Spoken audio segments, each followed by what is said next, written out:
Hey guys, just a guy here with probably the last episode of the MineMogul series before the new update. So there's about an update about to come out, 1.37 or whatever. It's gonna have a new map, I guess, and a bunch of new items that have been in the testing phase for a while. But before that, I wanted to show you what I've been working on. This is my Microforge build. I made a completely new game. That's why the quest is still here.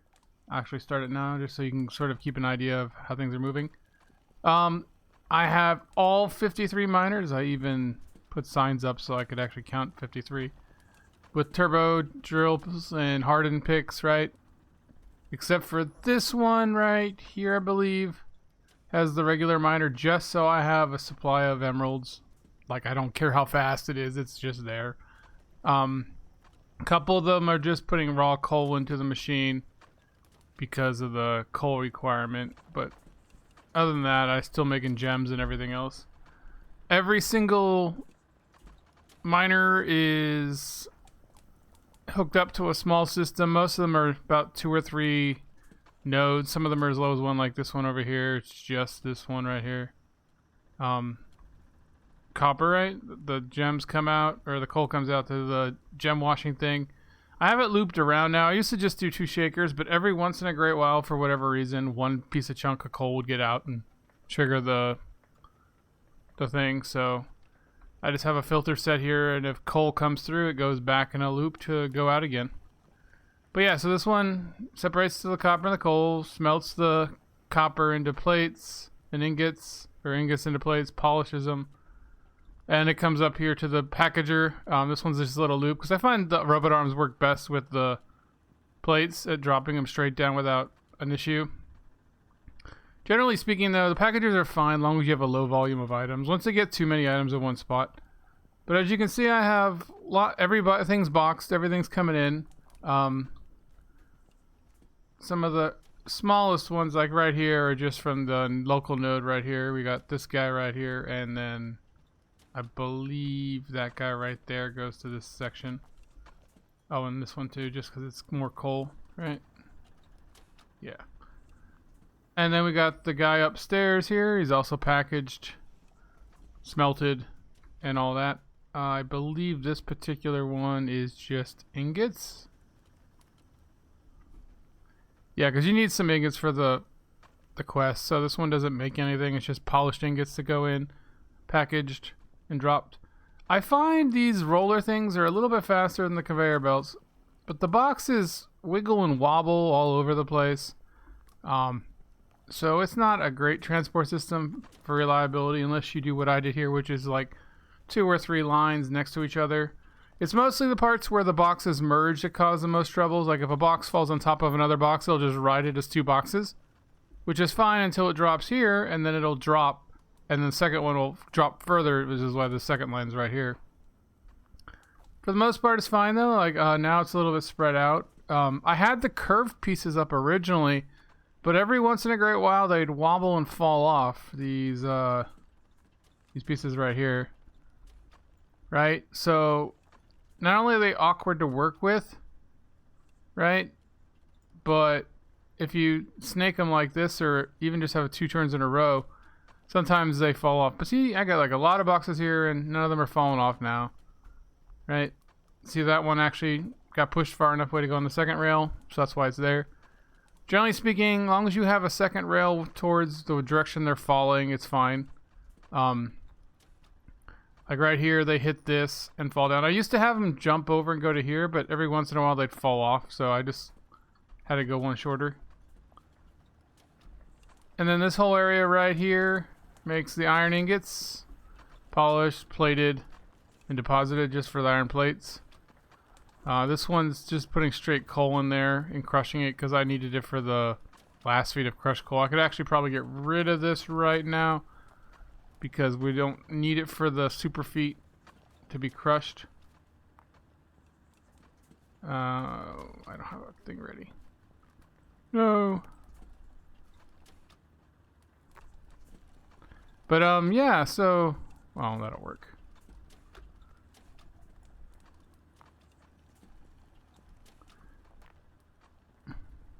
There we go. Yeah, so it just deposits it, boxes it, and puts it out. One thing I also say about the boxers, you can try to always have a straight piece come out after the boxers, because otherwise sometimes they get stuck on the top here. I find if it has like one of these ledge pieces or one of the ramps right next to it.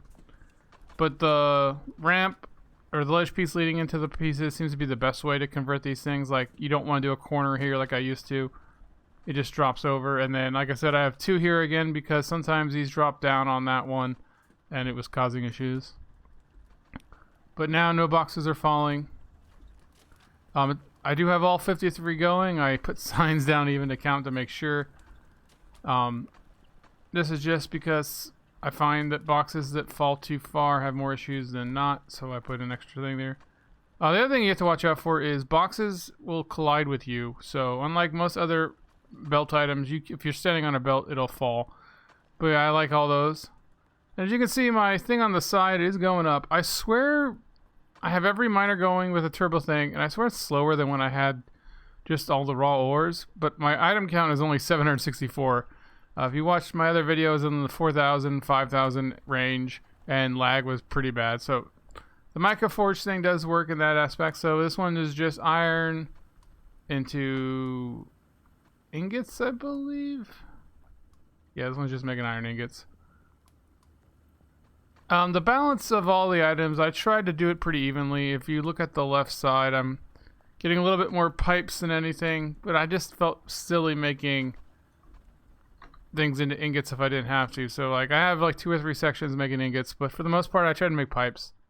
I know they probably don't make the most money. I think rods do, but this is just a little copper area. I thought this one was interesting. Oops. So this one makes copper into plates. And then this one here is interesting. I couldn't quite get this to turn around, so I just have a robot arm pick them up. I have a belt pushing into it so they don't go off if the robot arm misses it. And it just puts it on that thing right behind it, which is a slope up to the plate roller, pipe roller. Makes the pipes, puts it in there, and then the coal gets turned into gems, which also go in there. Which goes into this packager over here. And luckily, it only takes 4 pipes to fill a box. Some of them are like 50 items or 35. It just goes up, over, and down. I found that where it works best, and then I set this up so that all these just roll this way to drop them.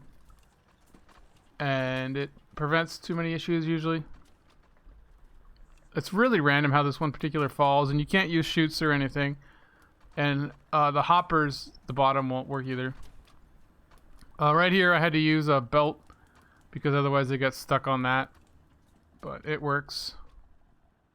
I could have gone a little bit lower, but it's just the way things worked. And we got this, you know, more micro forging going on here. We got this coal and gold thing. I believe this is another one where the coal is just put straight into the box, not polished, to try to get my coal count up. But otherwise it makes ingots polished into rods. And then same with over here. I believe this gold matches with the gold of these two.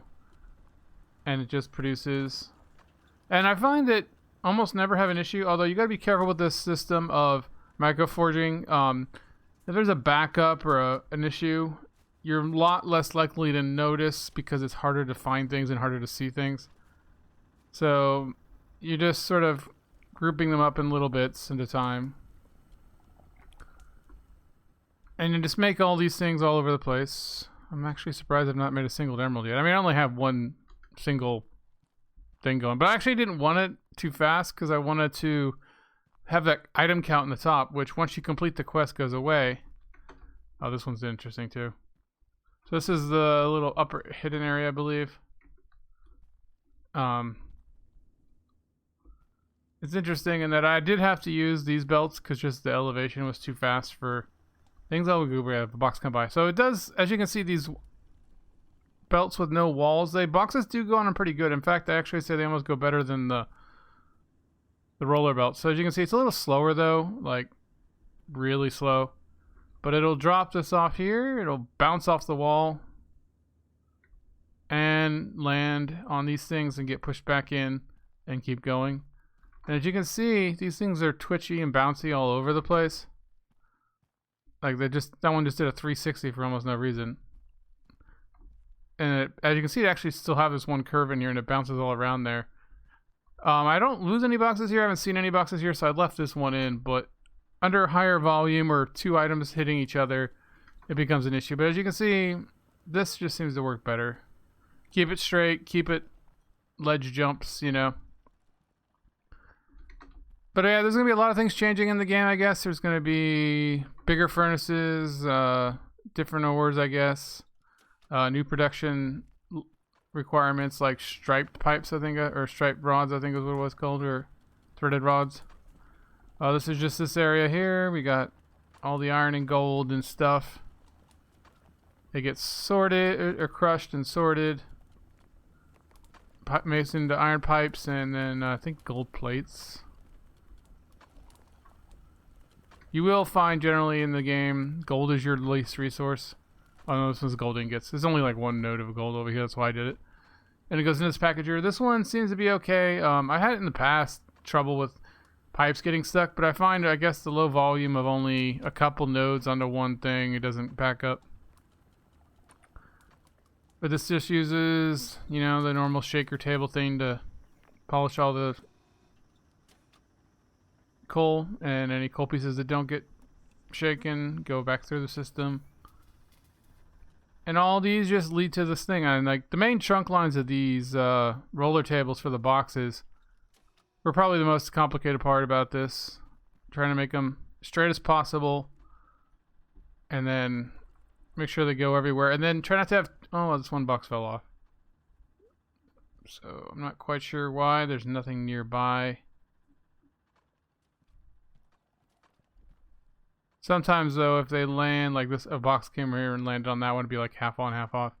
So usually what I do with stuff like this, I assume it got stuck right there, so I just put one there and hope you hit the edge of this and straighten it out. But like one great box and a great once in a while is not the worst case. It's just that you can't delete boxes with the clear all objects command. So if they do get stuck, it does become a problem that you have to manually clear and find. But yeah, just more two little nodes making one thing. For the most part, they don't need more than one furnace in this system of micro sort of forges where everywhere you go, you're just making a little thing. The main goal is to try to smelt it and package it as soon as possible so you have less items in the world, right? Like I could have saved some packagers and stuff if I routed everything to one packager, but I generally didn't. So this one takes a lot of the copper from over here. This is one of the first ones I needed more than one furnace because there was like 4 or 5 copper nodes in this small area. So I just split it up on this one with robot arms, right? That fed into the second one. It seemed to work. You can use a smart splitter too. But this one makes roller plates for 2 of them, and then pipes for 2 of them. So that's why the copper pipes are pretty good, although as you can see it's still lower than the plate production. And this just goes, this one's actually kind of a long trip, but I wanted the packager to face that way, to right over there, so because that line's a little less busy. And then all the ones from down here, which use a smart splitter for 2 furnaces, because there's like another 5 copper nodes down here, have to go up this super long thing. I had to use regular conveyor belts because it's such a steep climb. It takes about twice as many roller belts, and they struggle at corners. But as you can see, this one for the most part did okay on all the corners of the box. It didn't fall off, it didn't bounce around. It's kind of better. And the box can go off onto this easily enough, but if you want to go onto a belt from the roller belts, you have to use a ledge. And then this goes up and over, and it goes on the super highway of fun.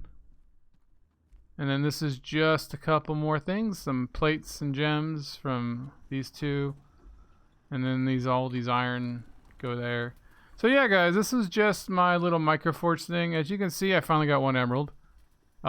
Everything's going up. I swear the numbers don't seem to be going up as fast. I assume it counts properly with all the items in the box. The boxes hold varying amount of things. I think it's like 25 plates or so, 4 pipes, right? Like 80 coal if you put them in there. So like this one has 3 polished iron pipes. So you can also mix and match. It's kind of weird. You do get a 5% cash bonus, I guess. It also shows you that some of the items aren't that great. Like I'm making gold pipes somewhere just because it seemed like a thing to do, even though they're not part of the final quest. And they're actually worth less than 2 gold plates. It's kind of funny. But yeah, guys, this is just a guy. And let me get back to the main room, actually. And this is something I didn't really use enough when I was playing. But the unstuck, the teleport back to the main area is actually really useful. Oh, so that fell. I'm curious. Sometimes I notice after I teleport, the boxes get messed up. I don't know if it's just that or what. But I'm not sure why that one fell. But it's not a big pile of boxes. 1 box every 5 minutes or so is not too bad. It would...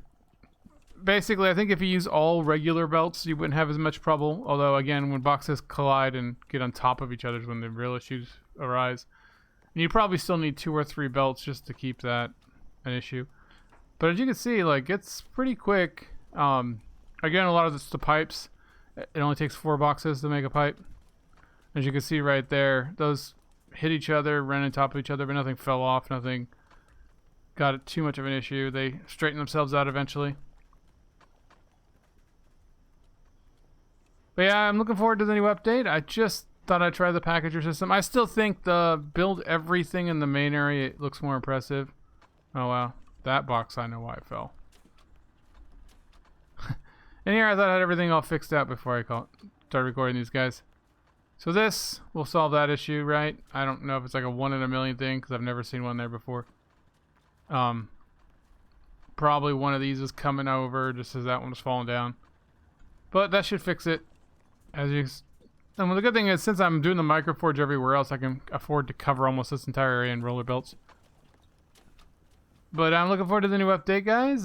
Just wanted to show you this, guys, before it's obsolete. It's still impressive. I just love that. But yeah, guys, just a guy signing off. Bye.